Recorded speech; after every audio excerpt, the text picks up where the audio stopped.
Hi, so I no longer take the medication naltrexone because through naltrexone and the Sinclair Method, I quit drinking alcohol about 5 years ago. But if I wanted to have a drink tomorrow, I would just take naltrexone 1 hour before drinking and I would have a controlled drinking session. I might have 1 or 2 drinks and be done with it. The reason that I'm able to drink with control has to do with how naltrexone worked in my brain to essentially reverse the alcohol addiction neurologically and pharmacologically. Let me just quickly show you what the research has shown about how naltrexone and the Sinclair Method can result in controlled drinking. Just a quick disclaimer, this is not medical advice, just speaking from my own personal experience using this medication, and also want to share what the research showed as well. So it says that the results show that naltrexone, taken along with controlled drinking, produces significantly better results than either naltrexone with instructions to abstain or taking a placebo, such as an inactive sugar pill, along with controlled drinking.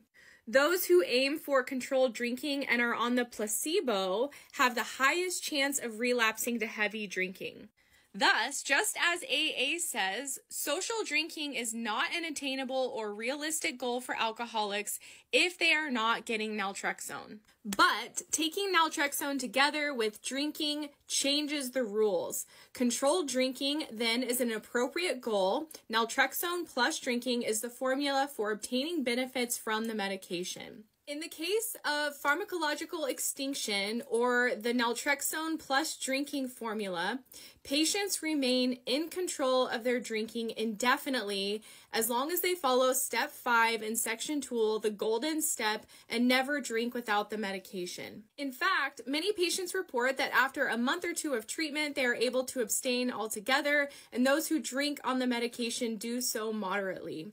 In the Finnish follow-up study, about 3 years after the start of treatment, those patients still taking naltrexone before drinking averaged a maximum of only about 1.5 drinking occasions per week, and on those occasions averaged a maximum of 4 drinks. I pulled this from the book The Cure for Alcoholism, which talks about all of the research that's been done into naltrexone following the Sinclair Method for alcohol addiction. So I totally agree, and just like the research said, for me, I could not control my drinking. No matter how hard I tried, it was basically impossible for me to stop drinking once I started until I went on naltrexone following the Sinclair Method, and I feel like the root cause of my alcohol addiction, which I now know was in my brain, when that got fixed, I got my control back over alcohol. But I always followed the golden rule, which is taking naltrexone 1 hour before I was drinking alcohol. But through the treatment, again, I just lost interest in alcohol, so I quit drinking about 5 years ago.